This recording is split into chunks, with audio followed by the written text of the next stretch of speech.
What's up, baby? You know what time it is. It's week 12 recap time. We got major playoff shakeups. We got major playoff scenarios or scenarios if you're from the north. I'm going to start in standings today. Then we'll go into our nice little recap of the week. First things in order, congratulations, Mr. Aaron. Aaron is now on an 8-game win streak. My man started 1-3 and has propelled himself into Grandmasters League glory with 8 straight wins, putting him at the solid number 1 moving into these last 2 weeks, and the sole team to have clinched a playoff spot so far. We also have 2 more teams eliminated from playoff contention. Dylan and Drew, Mr. Buffering Blitz and Free XP, are now eliminated officially, statistically, from playoff contention, and will be fighting to get out of that 11th spot and avoid the week 15 last place matchup in the consolation bracket. Great stuff going on. We have a couple of scenarios here in which there could be some fun stuff happening at the end of the season. Okay. So the way this is all falling, if things fall in the right order, there could potentially be a 6-way tie between 6 teams fighting for those last 3 playoff spots. Aaron, Blake, and Alex might as well just go ahead and already be in. Will, I would say, but he does drop to 7-5 this week, thanks to yours truly. Meaning, if Will loses, he plays Aaron and Jake. Aaron's a gunslinger, number 1 seed, big boy on the block. Jake's been doing a lot better. If Will loses to Aaron and Jake, he's 7-7. I don't know what happened here with the scheduling.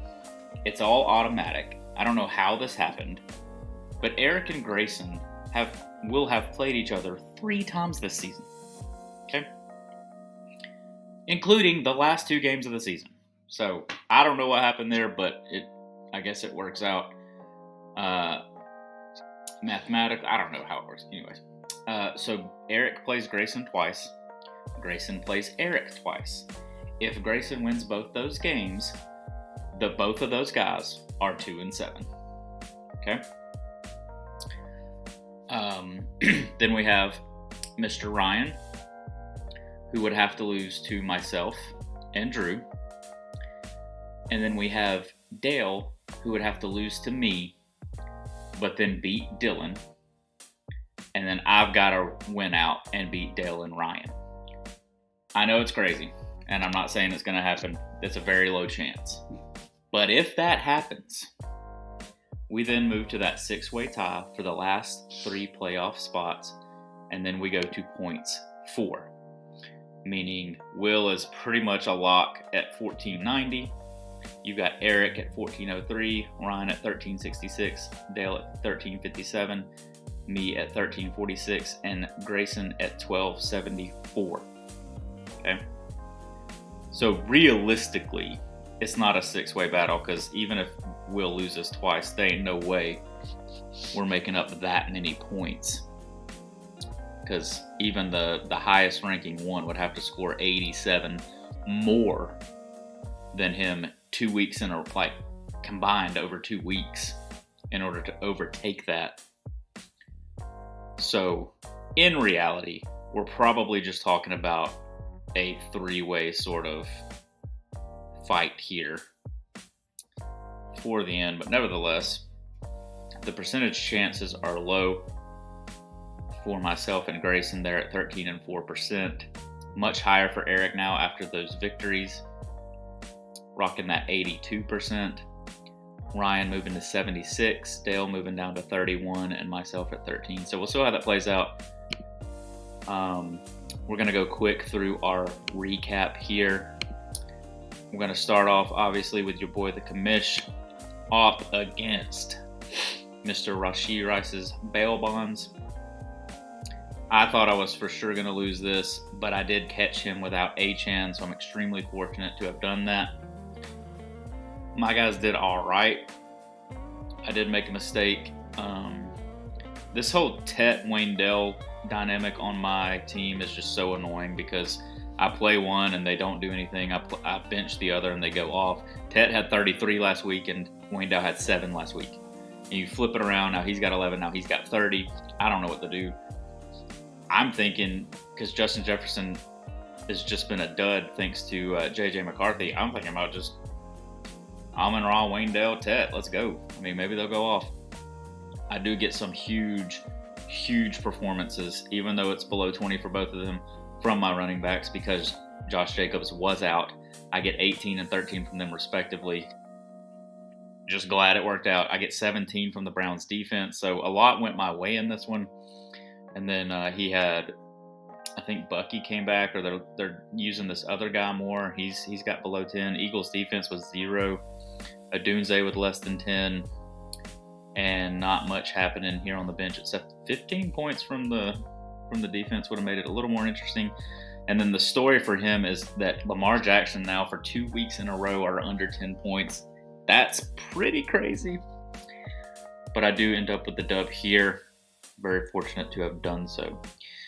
Now we have Mr. Aaron moving solidly into that first position, beating Mr. Dylan here 129 to 113. The story, as per the usual, is JSN just completely putting this team on his back and rocking out. I was also super impressed with the Texans defense against Buffalo with 14 points, and then Stafford obviously rocking this.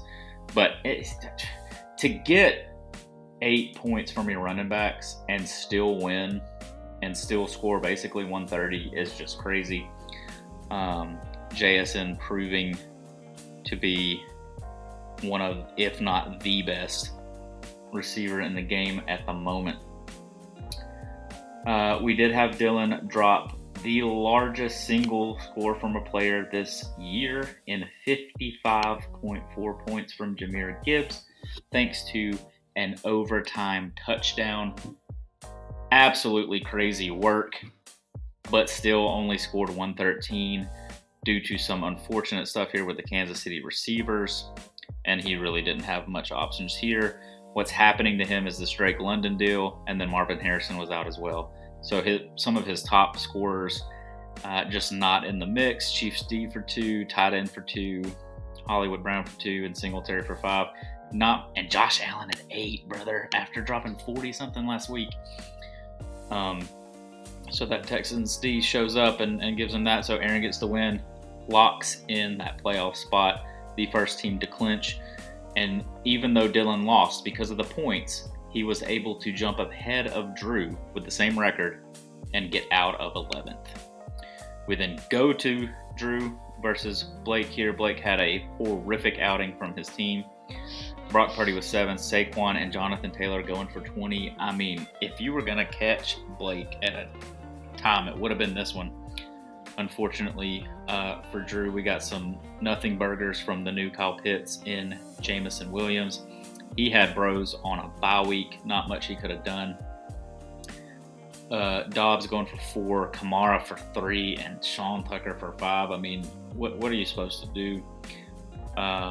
Blake did have George Pickens go for 30 and Devontae Adams go for 23, which is crazy, but -3 from that defense, 3 from your flex, and 7 from your quarterback. Just very fortunate for him to get the win there and stay in that second spot. Next, we had our pretty big playoff implicated matchup.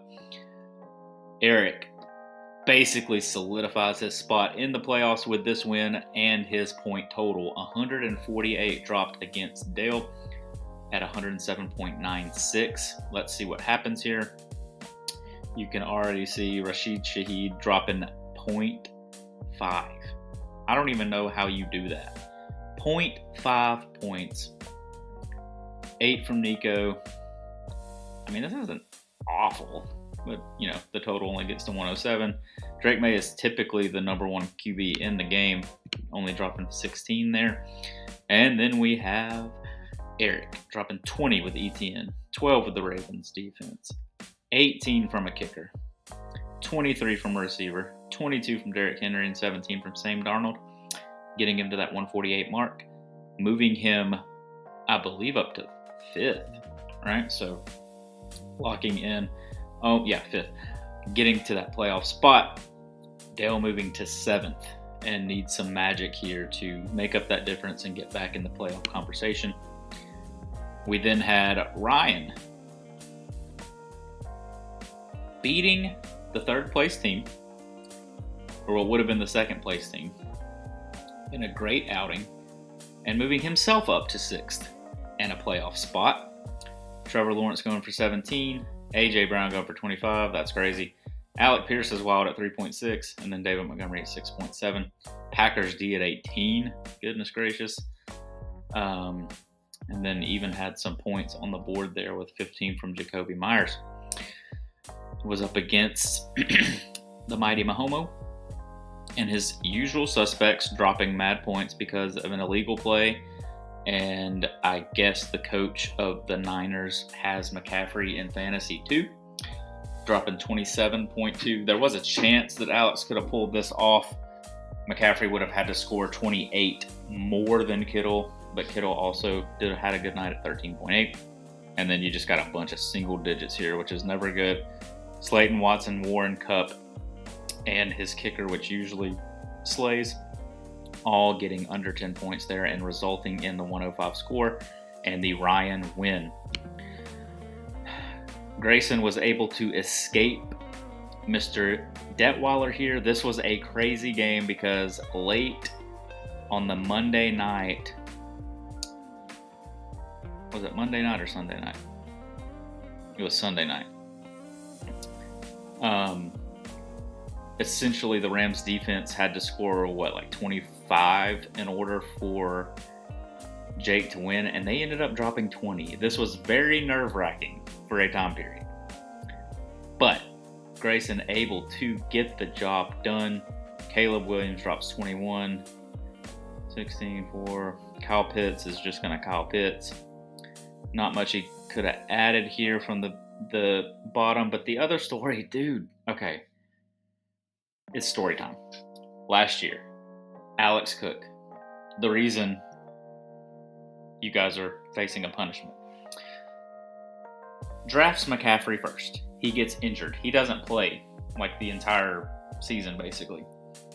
I pick up Jordan Mason off of waivers. That was his backup at the time. He did very well. I offered Alex Jordan Mason because I thought it was fair for practically nothing. Never responded. Fast forward to 2025. Josh Jacobs gets hurt. Everybody and their mom goes for Mr. Emmanuel Wilson. So does Jake. Very good job. However, you didn't play it. And he's basically replacing a top 3 running back scoring wise. So their offense is designed for this. If you play Emmanuel Wilson, you win the game. Nevertheless, you do stay in that 12th spot, but your points for are going up. I think even if you win out,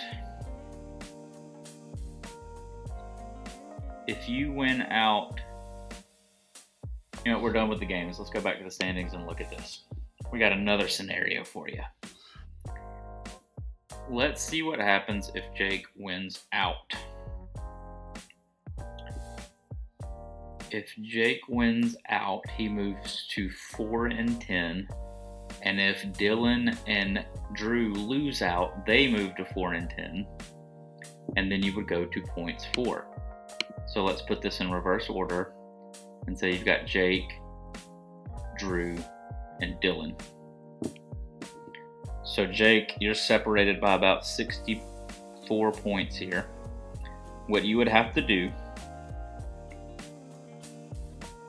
is you would have to pass Dylan 2 and 4 in order for him to drop. So you've basically, to escape this last place game, have to win out and outscore Dylan combined over 2 weeks by 97 points. We've seen crazier things happen. If you played the right people this week, you would be well on track to do that. So we'll see what happens. But that is another interesting scenario we have here for our bottom 3 teams. I sent out the text, check it out.